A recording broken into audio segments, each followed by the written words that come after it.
Last લેક્ચરમાં આપણે સજીવોમાં પ્રજનનની basic રૂપરેખા જોઈ હતી કે ભાઈ પ્રજનનના કેટલા પ્રકાર હોય. અલિંગી પ્રજનન, ઉચ્ચ કક્ષાની વનસ્પતિમાં હોય એવું વાનસ્પતિક પ્રજનન, લિંગી પ્રજનન વનસ્પતિ પ્રાણી બંનેમાં હોય. લિંગી પ્રજનનમાં મુખ્ય 3 તબક્કાઓ હોય: જન્યુ જનન, જન્યુ વહન, રાઈટ, જેને કહેવાય પૂર્વ ફલન ઘટનાઓ. ત્યાર પછી ફલન ક્રિયા થાય, બંને પ્રજનન કોષ ભેગા મળે અને ફલન ક્રિયા થયા પછી છેલ્લે ફલિતાંડ બને અથવા યુગ્મનજ બને અને એ યુગ્મનજનો ભ્રૂણ વિકાસ કે ગર્ભ વિકાસ થાય. આપણે વાત કરીએ હવે સપુષ્પ વનસ્પતિમાં લિંગી પ્રજનનની.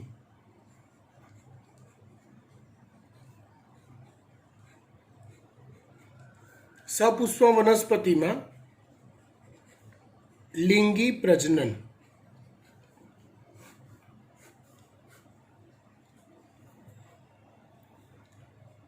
જો મિત્રો, લિંગી પ્રજનન હોય એટલે એને 3 તબક્કામાં વહેંચવું પડે. પહેલો તબક્કો છે પૂર્વ ફલન ઘટનાઓ, પછી ફલન અને પછી પશ્ચ ફલન. એટલે પહેલા આપણે પૂર્વ ફલન ઘટનાઓમાં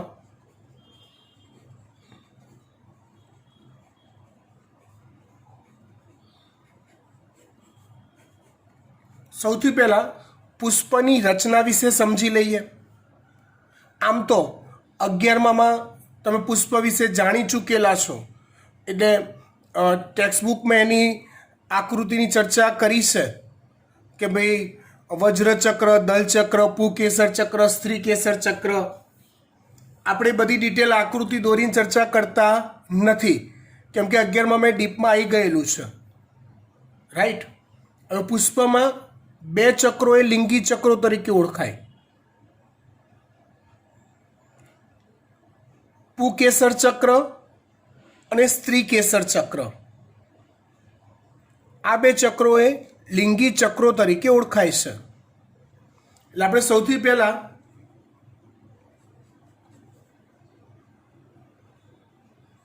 પુકેસરની રચના સમજીએ.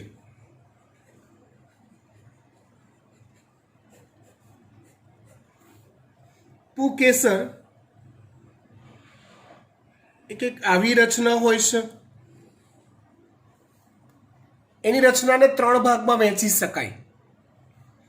એક હોય છે લાંબો તંતુ.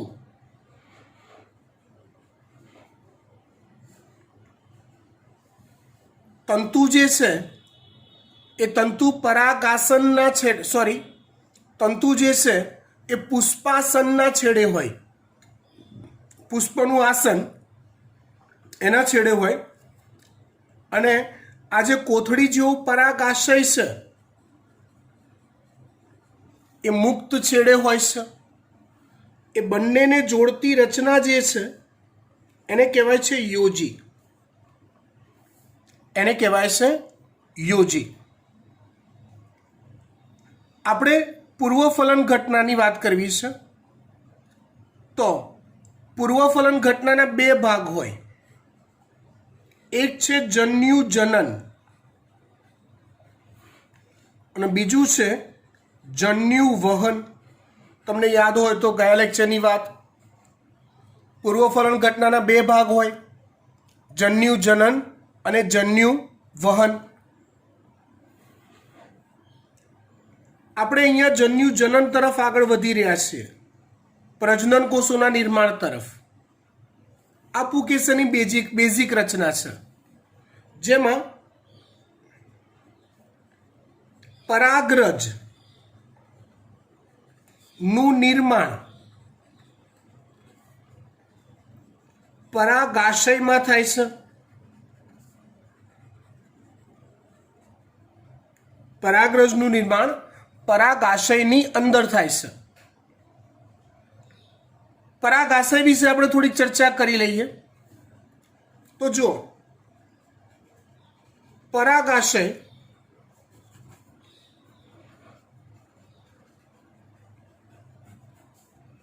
એ દ્વિખંડી હોય છે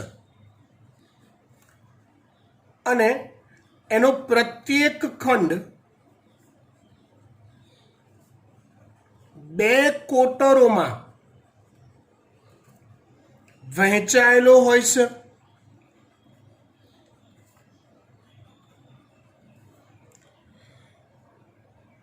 તમે જુઓ અહીંયા એક આવો ખંડ પડે છે. હવે હું આ પરાગાશયનો આડો છેદ દોરું છું. તે આડો છેદ લગભગ આવો હોય. આ પરાગાશય છે, ધારો કે પુકેસર છે, તો એના ટોપ પર આ પરાગાશય છે. તો પરાગાશયને પકડી અને કટ કરું તો આડા છેદમાં પરાગાશય કંઈક આવું દેખાય. ધ્યાન આપજો બરાબર.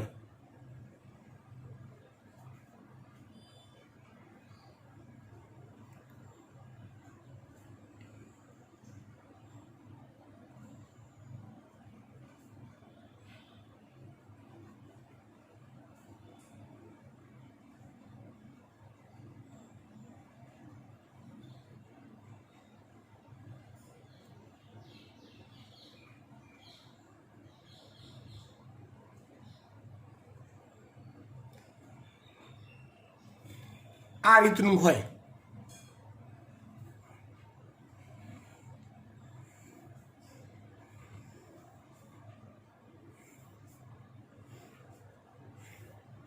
આ રીતનું. એટલે આમ જોવા જાઓ તો આમ બે ખંડ હોય. આ તરફનો એક ખંડ, આ તરફનો, અને આ તરફનો બીજો ખંડ. આ તરફનો એક ખંડ, આ તરફનો બીજો ખંડ, અને દરેક ખંડમાં બે કોટર. એટલે ટોટલ કેટલા કોટર થયા કહેવાય? 4 કોટર. એટલે 4 કોટરીય હોય છે. પરાગાશય દ્વિખંડીય અને 4 કોટરીય હોય છે. હવે એના 4 કોટર ના ખૂણાના ભાગે, 4 કોટરના ખૂણાના ભાગે આવી કોથળીઓ હોય છે.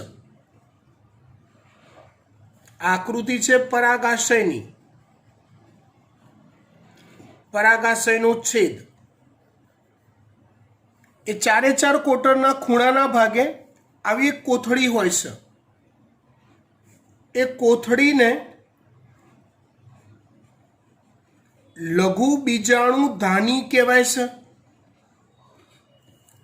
એ કોથળીને લઘુ બીજાણુ ધાની કહેવાય. જો નર પ્રજનન કોષ ને લઘુ બીજાણુ કહેવાય, અને લઘુ બીજાણુ ઉત્પન્ન કરતી કોથળી હોય એને લઘુ બીજાણુ ધાની કહેવાય. આમ આપણા મગજમાં એવું હોય, વનસ્પતિમાં નર પ્રજનન કોષ કોણ? તો કે પરાગરજ. વનસ્પતિમાં નર પ્રજનન કોષ કોણ? તો કે પરાગરજ. રાઈટ. તો એ પરાગરજ ક્યાં ઉત્પન્ન થાય? તો આપણા મગજમાં એવું હોય કે પરાગાશયમાં થાય. હા, સાચું છે, પરાગરજ પરાગાશયમાં ઉત્પન્ન થાય. પણ ખરેખર પરાગાશયમાં પરાગરજ ઉત્પન્ન કરવાના, એક પરાગાશયમાં પરાગરજ ઉત્પન્ન કરવાના 4 કારખાના હોય છે. પ્રત્યેક પરાગાશય દ્વિખંડીય હોય. દરેક ખંડમાં 2 કોટર હોય. ટોટલ 4 કોટર થયા. એ 4 કોટરના ખૂણાના ભાગે આવી કોથળીઓ હોય. એ કોથળીઓને લઘુ બીજાણુ ધાની કહેવાય.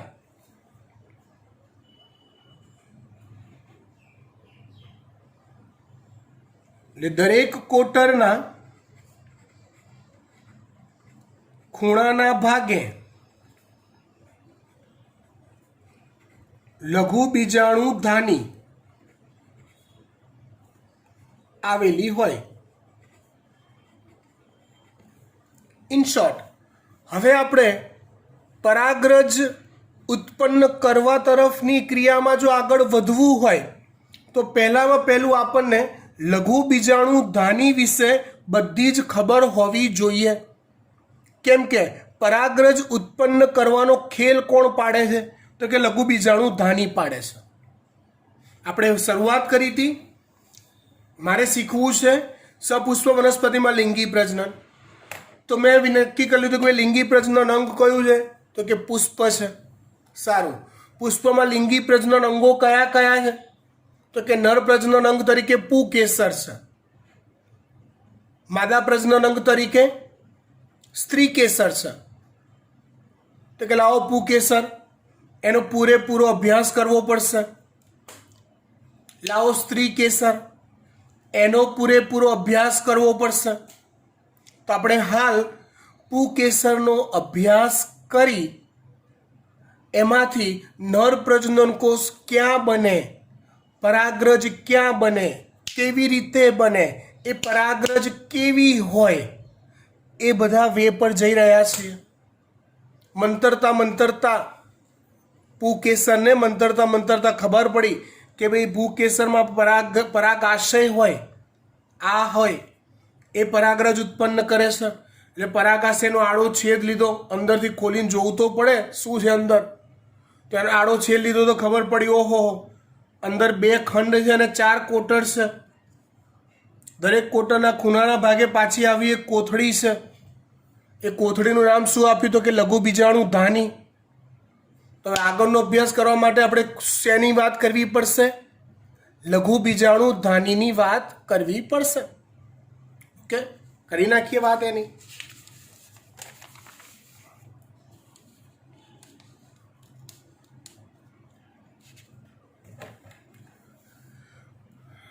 જો વાત કરીએ લઘુ બીજાણુ ધાનીની રચનાની.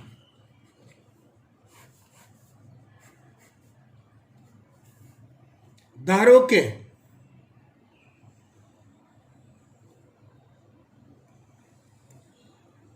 આ એક કોથળી છે, ઓલી આમાં હતી ને, આજ એને ઝૂમ કરીને હું બતાવું છું. તો આ એ જ કોથળીને મોટી કરીને બતાવીશ.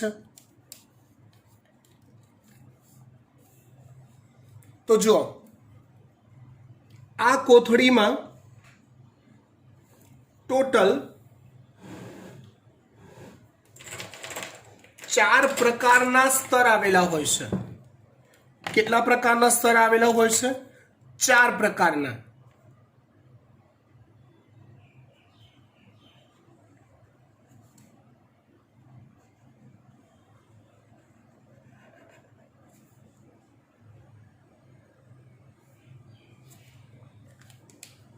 આ સ્કેચ ફિગર છે, પછી એની કોષો સહિતની આકૃતિઓ બાજુમાં દોરું છું.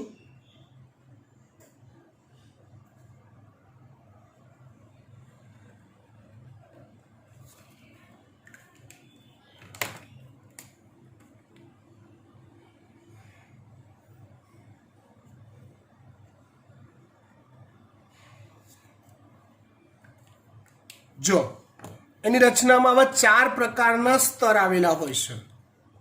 બરાબર? જો આ બ્લેક, પછી આ રેડ, પછી બ્લુ અને પછી ગ્રીન. 4 કલર અલગ ઓળખાય છે. હા, જેમાં સૌથી બહારનું જે સ્તર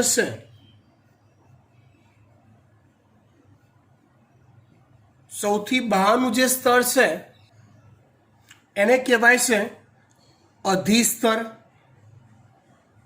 અહીંયા મેં એને બ્લેક કલરનું બતાવ્યું છે. પછી જે બીજા નંબરનું સ્તર છે એને કહેવાય છે તંતુમય સ્તર, અથવા એને કહેવાય સ્ફોટી સ્તર.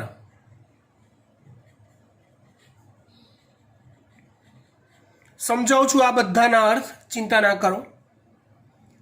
ત્યાર પછી ત્રીજા નંબરના જે સ્તર છે બ્લુ કલરનું, એ છે મધ્ય સ્તર અને સૌથી અંદરનું જે આ ગ્રીન કલરનું સ્તર છે એ છે પોષક સ્તર.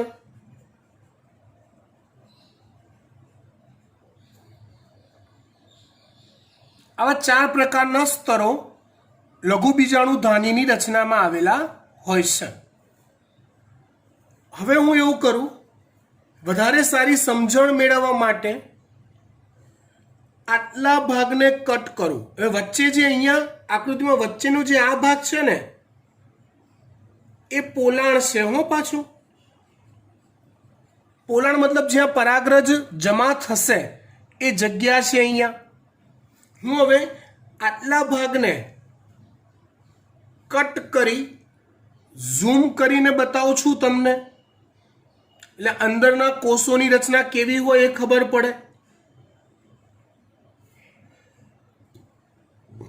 તો જુઓ, સૌથી બહારની તરફ આવેલું જે સ્તર હોય મેં બ્લેક કલરનું બનાવ્યું છે. કલર બદલીશ નહીં એટલે તમને આઈડિયા સારો રહેશે. એ છે અધિસ્તર. ત્યાર પછી 2 થી 3 સ્તર હોય. ત્યાર પછી 2 થી 3 સ્તર હોય. શેના? તો કે તંતુમય સ્તરના અથવા સ્ફોટી સ્તરના.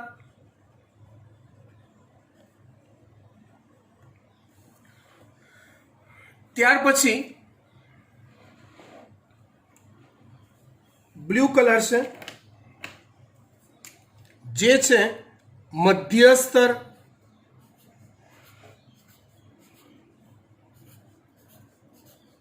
એના બી 2 થી 3 સ્તર હોય.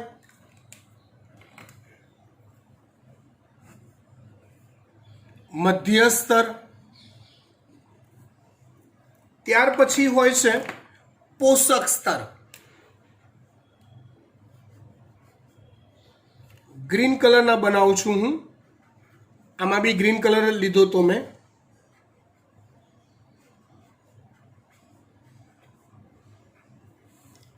આ છે પોષક સ્તર.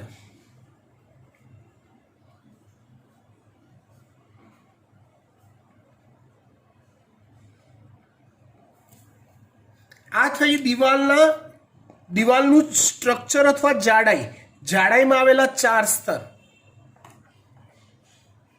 તો એ દરેક સ્તરની આપણે ખાસિયત જોઈએ. તો સમજો, લઘુબીજાણુ ધાનીની દિવાલમાં આવેલા 4 સ્તર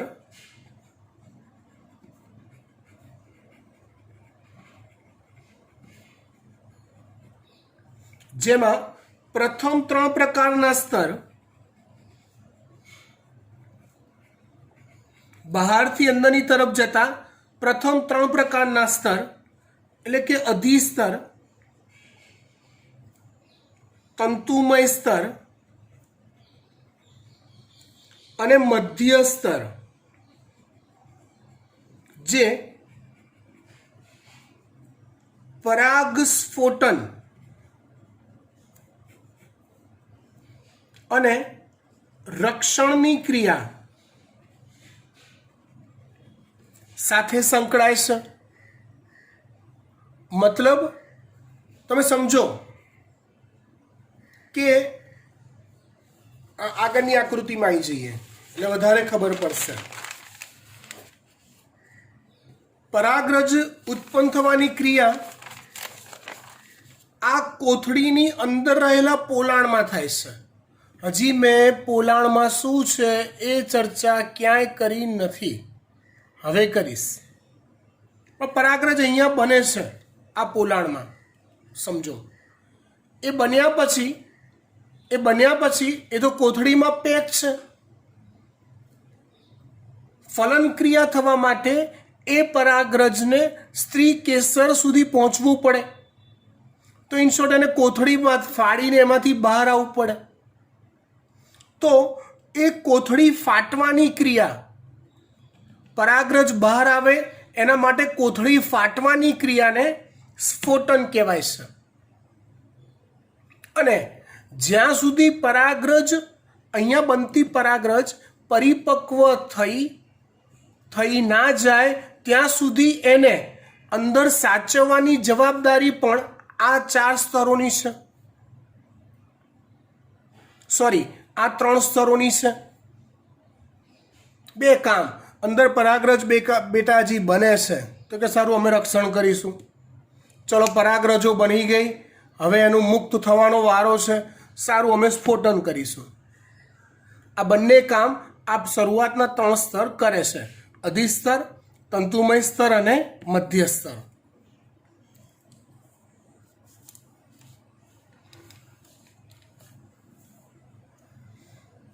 ચાલો ત્યાર પછી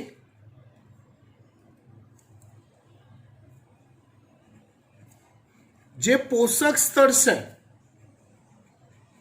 આ ચોથું ગ્રીન કલરનું,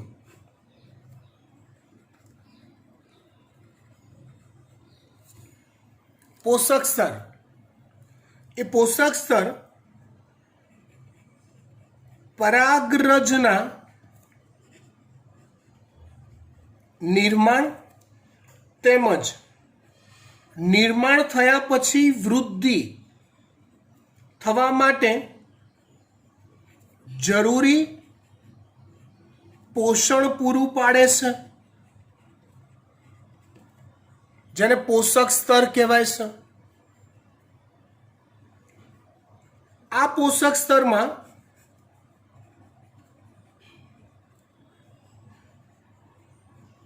જે જીવરસ હોય એ બીજા બધા કોષોની સાપેક્ષે ઘટ્ટ હોય છે અને મોટે ભાગે એક કરતાં વધુ કોષ કેન્દ્ર ધરાવે છે. આ યાદ રાખવાનું. આખી લઘુ બીજાણુ ધાનીની દિવાલની રચનામાં ખાલી ને ખાલી પોષક સ્તર એવા હોય કે જેમાં એક કરતાં વધુ કોષ કેન્દ્ર આવેલા હોય. ખાલી ને ખાલી શેમાં? પોષક સ્તરમાં એક કરતાં વધુ કોષ કેન્દ્રો આવેલા હોય. પોષક સ્તર શું કામ કરે? તો કે આ દિવાલો હોય, વચ્ચે પોલાણ હોય, એટલે આ જગ્યા જે છે ને એ પોલાણ છે. ત્યાં કંઈક છે, હું સમજાવું શું છે. બરાબર? તો એ પોલાણમાં બનતી જે પરાગરજ હોય, એ પરાગરજને પોષણ આપવાનું કામ કરે છે.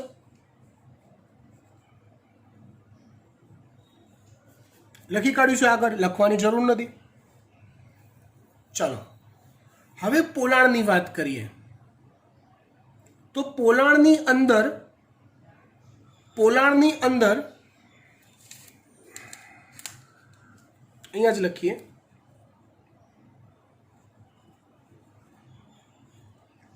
લઘુ બીજાણુ ધાની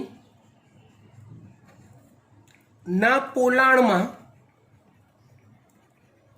જ્યારે હું એવું હજી કહું છું તમને, હું એવા સમયની વાત કરું છું કે હજી પુષ્પ બરાબર ખીલ્યું નથી. હજી એ કલિકાવસ્થામાં છે.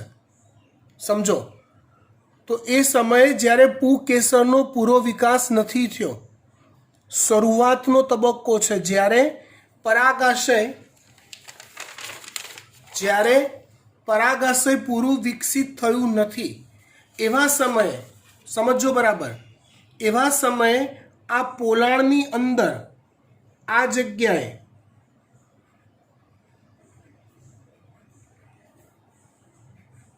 અહીંયા બીજાણુજનક પેશી આવેલી હોય છે.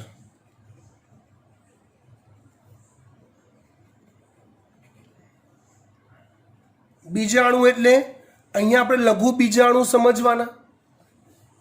જો બીજાણુ જનક એટલે ઉત્પન્ન કરનાર, એટલે લઘુ બીજાણુ ઉત્પન્ન કરનાર પેશી આવેલી હોય છે, જેને કહેવાય બીજાણુ જનક પેશી. આ પેશીમાં આવેલા એક એક કોષને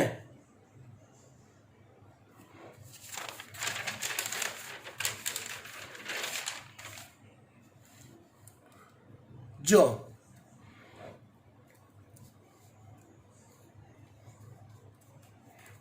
એક જ મિનિટ હો. બીજાણુજનક પેશીમાં આવેલા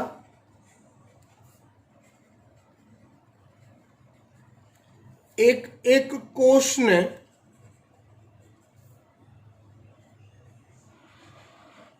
લઘુ બીજાણુ માતૃકોષ કહેવાય છે.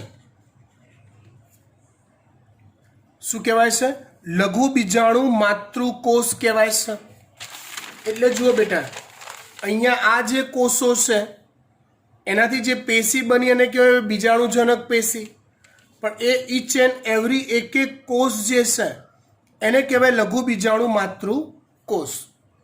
હું એમ કહું છું કે આ લઘુ બીજાણુ માતૃકોષોમાંથી હવે આ જે કોષો ખરા ને એ દ્વિકીય હોય છે, 2n, કેમ કે એ વનસ્પતિના દૈહિક કોષો છે. લઘુ બીજાણુ માતૃકોષ આ લઘુ બીજાણુ માતૃકોષમાં અર્ધીકરણની પ્રક્રિયા થઈ. અર્ધીકરણ પ્રજનન કોષોના નિર્માણ સમયે, લિંગી પ્રજનન કોષોના નિર્માણ સમયે અર્ધીકરણની પ્રક્રિયા થાય. ડન. તો એ લઘુ બીજાણુ માતૃકોષમાં લઘુ બીજાણુ માતૃકોષમાં અર્ધીકરણની પ્રક્રિયા થઈ.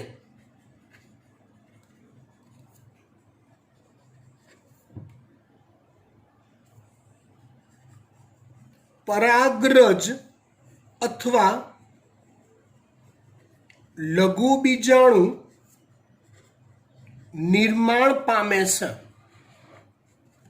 શેમાં અર્ધીકરણની પ્રક્રિયા થઈ? તો જવાબ 2 આવે, બીજાણુજનક પેશી અને લઘુ બીજાણુ માતૃકોષ. જો ઓપ્શનમાં બીજાણુજનક પેશી અને લઘુ બીજાણુ માતૃકોષ બંને વિકલ્પ હોય તો જવાબ આવશે લઘુ બીજાણુ માતૃકોષ, કેમ કે વધુ સચોટ જવાબ થયો. પણ જો ઓપ્શનમાં ફક્ત બીજાણુજનક પેશી જ વિકલ્પમાં હોય તો એ જવાબ પણ સાચો થશે. સમજી ગયા? ઓકે, આ વાત થઈ લઘુ બીજાણુ ધાનીની દિવાલની રચનાની. હવે આપણે એમાં એક નિષ્કર્ષ પર આવી ગયા કે એની દિવાલમાં સૌથી અંદર જે 4 દિવાલ, એની દિવાલો જે છે, પછી પોલાણમાં જે બીજાણુજનક પેશીના કોષો છે અથવા લઘુ બીજાણુ માતૃકોષ જે છે એમાંથી લઘુ બીજાણુ બને છે. તો આપણે હવે શું શીખીશું? શીખીશું લઘુ બીજાણુ જનન અથવા પરાગરજનું નિર્માણ. લઘુ બીજાણુ જનન અથવા પરાગરજનું નિર્માણ. સમજો, ધારો કે આ એક 2n લઘુ બીજાણુ માતૃકોષ છે. ધારો કે આ દ્વિકીય 2n પ્રકારનો લઘુ બીજાણુ માતૃકોષ છે. યાદ કરો, જો અર્ધીકરણની પ્રક્રિયા થાય તો એક કોષમાંથી કેટલા કોષ બને? તમને ખબર છે?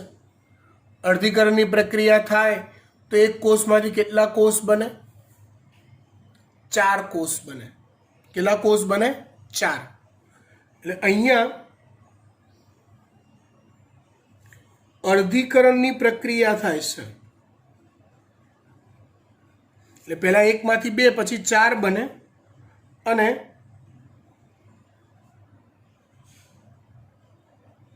આવા ચાર કોષોમાં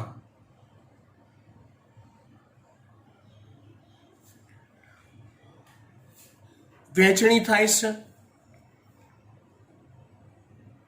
આ ચાર કોષોનો સમૂહ જે છે એને પરાગ ચતુષ્ક કહેવાય છે. આવા ચાર કોષોના સમૂહને પરાગ ચતુષ્ક કહેવાય છે. જો આમાં કેવું હોય છે કે હજી આ વિભાજન થયું ને, પણ પરાગરજ હજી પુષ્કળ ભીની હોય છે. પરાગરજ પુષ્કળ ભીની હોય અને ભીની હોવાના કારણે ચાર કોષો બન્યા, પણ એ ભીનાશના કારણે એકબીજા સાથે ચોંટેલી રહેશે. એકમાંથી અર્ધીકરણ થઈને ચાર કોષો બની ગયા, પણ ચારે કોષો હજી છૂટા નથી પડતા. જેમ જેમ જેમ પુકેસરનો વિકાસ થતો જાય તેમ તેમ પરાગાશય આખી કોથળી સુકાતી જાય, તેમ તેમ આમાંથી ભેજ ઘટતો જાય. અને એ ભેજ ઘટે મતલબ જ્યારે સ્ફોટનનો ટાઈમ આવે, પરાગરજ મુક્ત થવાનો જ્યારે ટાઈમ આવે ત્યારે એ ચારે એકબીજાથી અલગ થઈ જાય છે. આ રીતે આવા જે અલગ પડેલા જે કોષો છે એને પરાગરજ કહેવાય છે. બે તબક્કામાં કામ થયું. પહેલા તબક્કામાં અર્ધીકરણ થઈને ચાર કોષો બન્યા. એ ચારેય કોષ એકબીજા સાથે ચોંટેલા રહે છે ભેજના કારણે, વિનાશના લીધે, જેને પરાગ ચતુષ્ક કીધું. ત્યાર પછી એ ચારેય કોષો છૂટા પડી જાય છે. ક્યારે? જ્યારે પરાગાશય પરિપક્વ થઈ જાય ત્યારે. સુકાતું જાય, ડ્રાય બનતું જાય, તેમ તેમ આની અંદરથી બી ભેજ ઘટતો જાય એટલે એકબીજાથી છૂટા પડી જાય. જે દરેકને શું કહેવાય છે? પરાગરજ કહેવાય છે. શું કહેવાય છે? પરાગરજ કહેવાય છે. Okay, very good. વાત કરીએ હવે આપણે પરાગરજની રચનાની.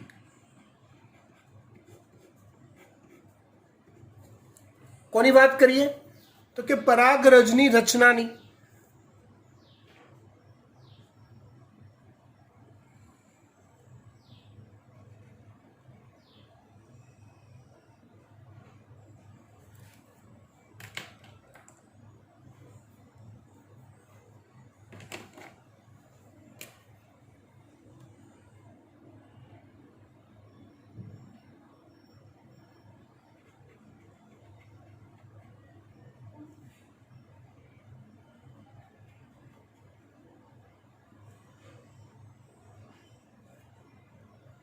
બે મિનિટ હો.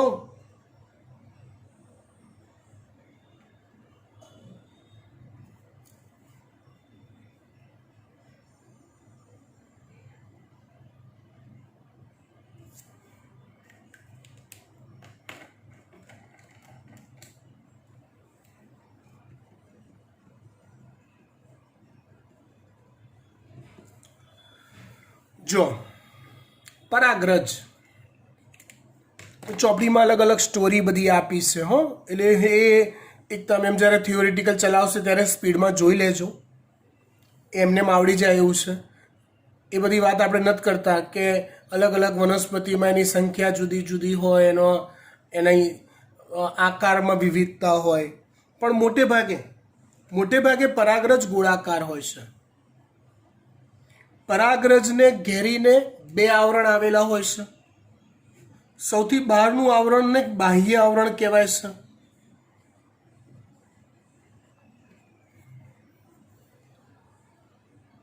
એની અંદર બીજું એક આવરણ આવેલું હોય, બ્લેક કલરનું મેં દોર્યું છે. બાહ્ય આવરણ લાલ કલરનું છે, બીજું અંતઃ આવરણ છે બ્લેક કલરનું છે.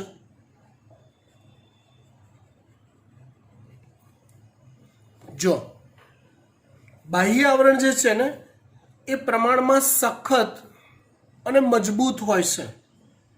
એની બહુ જોરદાર ખાસિયત છે, સમજજો, ધ્યાન આપજો. એ બાહ્ય આવરણ સ્પોરોપોલિનિન. શું બોલ્યો હું? નામ પહેલી વાર સાંભળ્યું હોય તો સાંભળો. બાહ્ય આવરણ એ સ્પોરોપોલિનિનનું બનેલું હોય છે. ફરીવાર શેનું બનેલું હોય? સ્પોરોપોલિનિન. સ્પોરોપોલિનિન એક અજીબો ગરીબ આઇટમ છે. એક જબરજસ્ત પ્રકારનું પ્રોટીન છે સ્પોરોપોલિનિન. કેવું ખબર છે? દુનિયાભરના કોઈ ઉત્સેચકો એ સ્પોરોપોલિનિનનું વિઘટન નથી કરી શકતા. ઊંચા તાપમાનની સ્પોરોપોલિનિન પર કોઈ અસર ના થાય. જલદ એસિડ મતલબ કે લો પીએચ, જલદ બેઝ હાઈ પીએચ, નો ઇફેક્ટ સ્પોરોપોલિનિન. બિંદાસ, એને કશું જ થતું નથી. આનો અર્થ શું થયો ખબર છે? આજે કોઈ એક પુષ્પમાંથી પરાગરજ મુક્ત થઈ, માની લો સ્ત્રી કેસરના પરાગાસન પર બેસી કે ના બેસી, સમજ્યા? કેમ કે તમને ખબર હશે કે નર પ્રજનન કોષો અઢળક હજારો લાખોની સંખ્યામાં બને છે. કેમ કે એનું વહન થવાનું એટલે વેસ્ટ થવાની સંભાવના નર પ્રજનન કોષોની વધારે છે. તો આવી મુક્ત થયેલી પરાગરજ સેંકડો વર્ષો સુધી અશ્મિ સ્વરૂપે સચવાઈ રહેશે. બોલો, અશ્મિ સ્વરૂપે હજારો વર્ષો સુધી પણ જમીનમાંથી પરાગરજ મળી જાય એવા દાખલા છે. બોલો, એને આઉટર લેયર ભગવાન એવું જોરદાર આપ્યું છે સ્પોરોપોલિનિન, જે આખા દુનિયામાં આના સિવાય બીજે ક્યાંય નથી, કોઈની પાસે નથી. હવે તમે જુઓ, મેં દોડતી વખતે ખાસ ધ્યાન રાખ્યું છે કે સ્પોરોપોલિનિનને સળંગ નથી બનાવ્યું. વચ્ચે ક્યાંક ક્યાંક મેં છિદ્રો છોડી દીધા છે. મતલબ કેટલીક જગ્યાએ સ્પોરોપોલિનિન હોતું નથી. હવે જે જગ્યાએ સ્પોરોપોલિનિન ના હોય ને એ જગ્યાને જનન છિદ્ર કહેવાય છે. એ જગ્યાને શું કહેવાય છે? જનન છિદ્ર કહેવાય છે. બાહ્ય આવરણ સળંગ ના હોય, ક્યાંક ક્યાંક વચ્ચે લેયર છૂટી જાય. જે જગ્યાએ બાહ્ય આવરણ ના હોય એને કહેવાય છે જનન છિદ્ર. ત્યાર પછી અંતઃ આવરણ બ્લેક કલરનું. આ અંતઃ આવરણ એ સેલ્યુલોઝ અને પેક્ટિનનું બનેલું હોય છે. અંતઃ આવરણ શેનું બનેલું હોય છે? સેલ્યુલોઝ અને પેક્ટિનનું.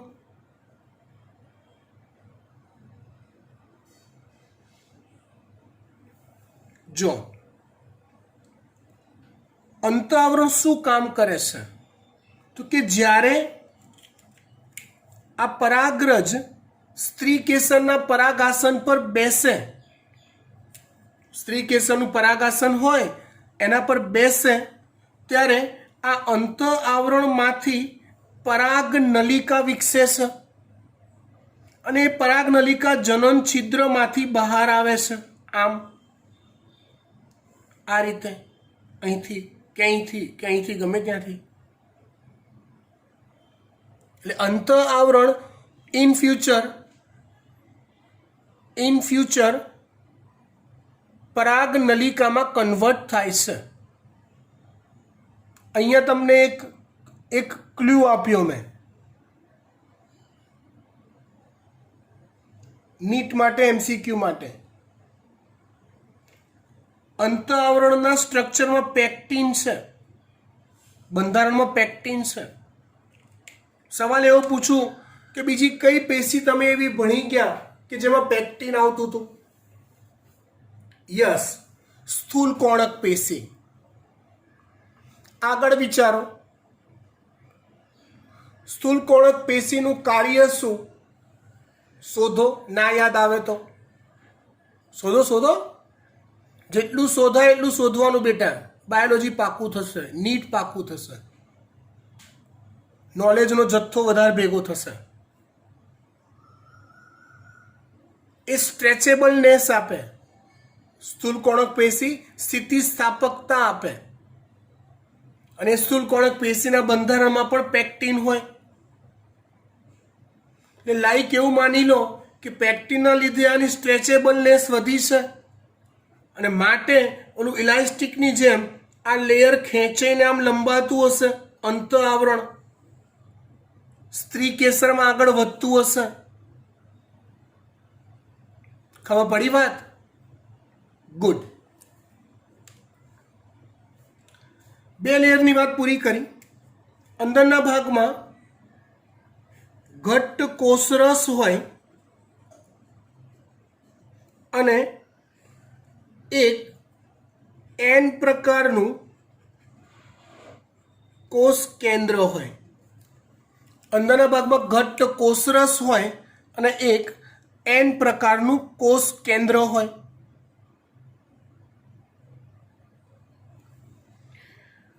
આથી પરાગરજની રચના ફરી એકવાર ફટાફટ જોઈ લઈએ.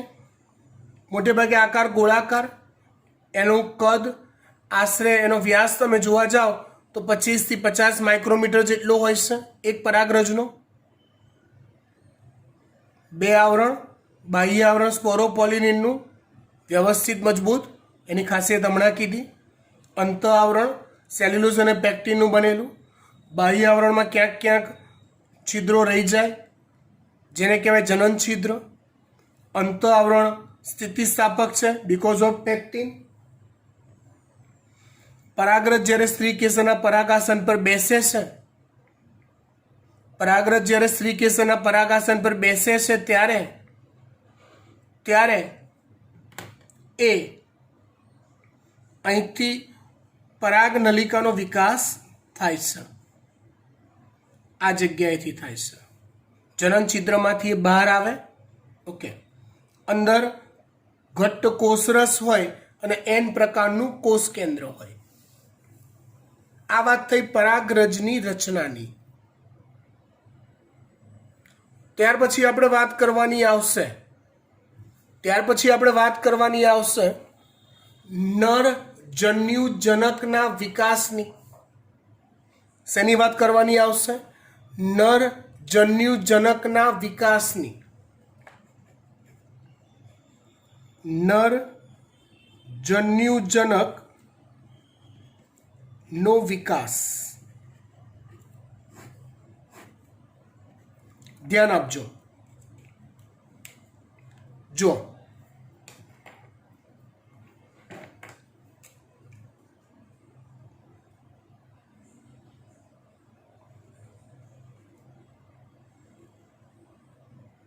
આલું અંત આવરણ દોરી બ્લેક કલરનું.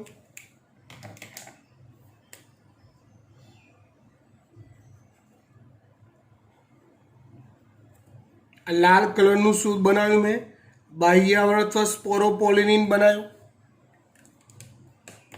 અંદર નરજન્યુજનકના વિકાસની વાત કરીએ તો અંદર આ એક કોષ કેન્દ્ર હોય છે.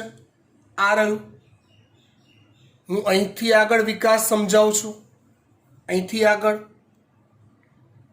તો સૌથી પહેલા આ જે અંદરનું એક કોષ કેન્દ્ર છે એ કોષ કેન્દ્રનું વિભાજન થાય છે.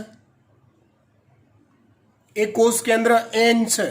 સમજો બેટા, એ કોષ કેન્દ્ર એન છે, એકકીય છે. એનું વિભાજન થાય છે અને આવા 2 કોષ કેન્દ્રો બને છે જેમાં એક કદમાં મોટું હોય અને બીજું કદમાં નાનું હોય છે.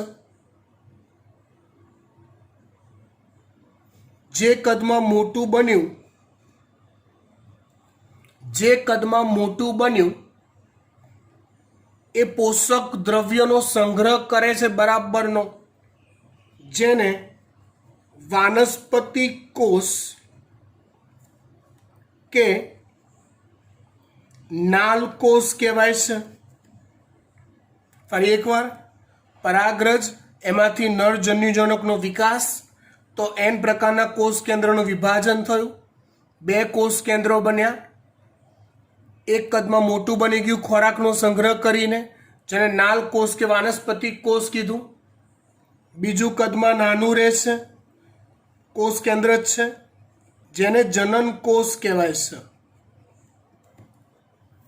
શું કહેવાય છે એને? જનન કોષ કહેવાય છે. એટલે આ શરૂઆતની પરાગરજ છે, તો એમાંથી આનો વિકાસ થાય છે.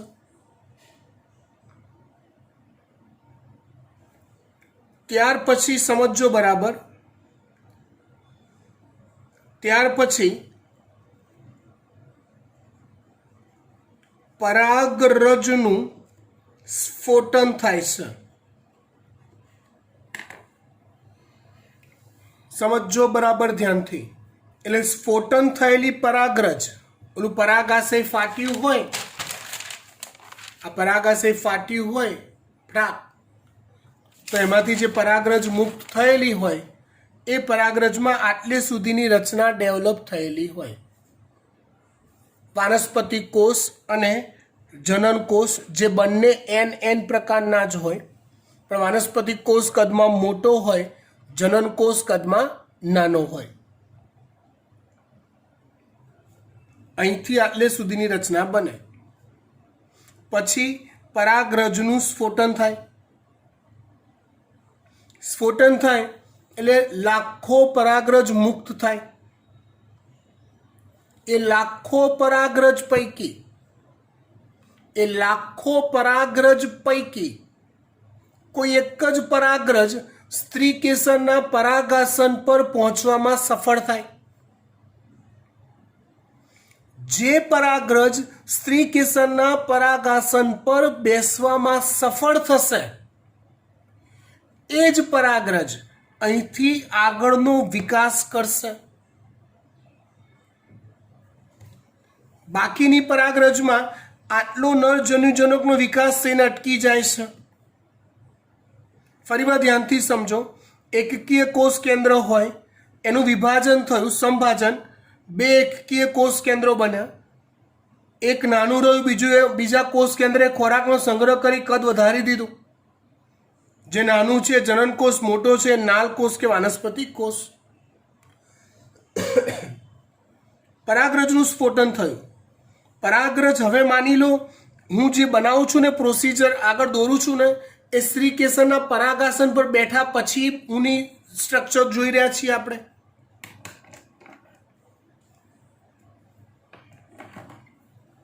तो आगड़ कुछ ऐसा होता है, कुछ ऐसा होता है.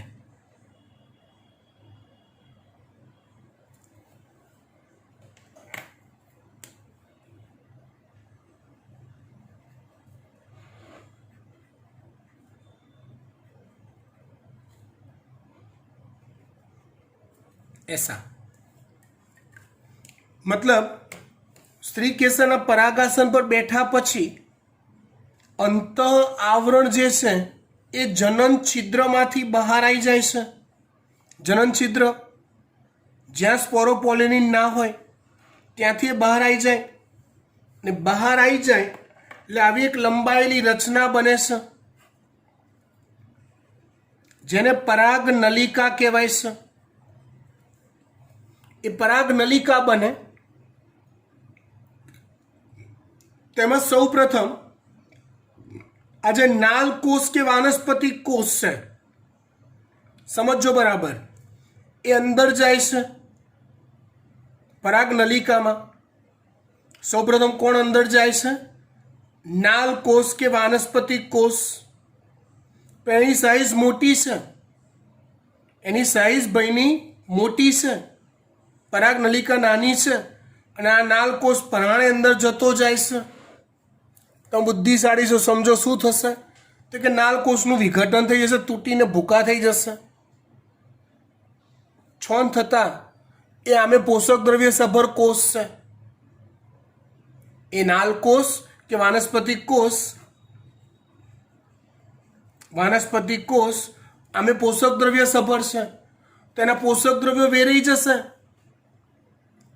પરાગ નલિકામાં પોષક દ્રવ્યો વેરાઈ જશે તો કામમાં આવશે ક્યાંક. શું કામમાં આવશે કહું તમને 2 મિનિટમાં. પાછળ જે બીજો જનન કોષ હોય એ સમભાજન કરીને 2 જનન કોષમાં ફેરવાય છે.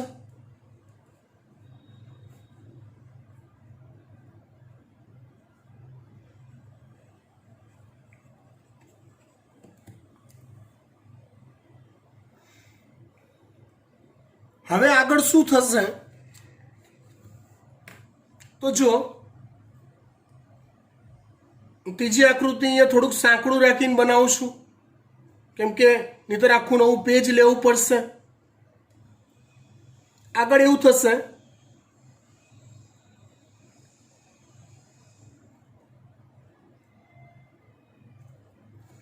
કે વાનસ્પતિક કોષનું વિઘટન થયું અને પરાગ નલિકામાં હવે આ 2 જનન કોષ આગળ વધે છે. પરાગ નલિકામાં હવે આવા 2 જનન કોષ આગળ વધે છે. આ રીતે પરાગ નલિકા આગળ વધતી જાય આમ, ને જોડે જોડે આ જનન કોષો પણ એની અંદર જતા જાય. ક્યાં સુધી પહોંચવા માટે? તો સ્ત્રી કેસરના અંડકોષ સુધી પહોંચવા માટે ફલન કરવાનું છે ને. તમે સમજો આખી વાતને, આટલે સુધી શીખવાડી દીધું ને, એને જન્યુ જનન કીધું.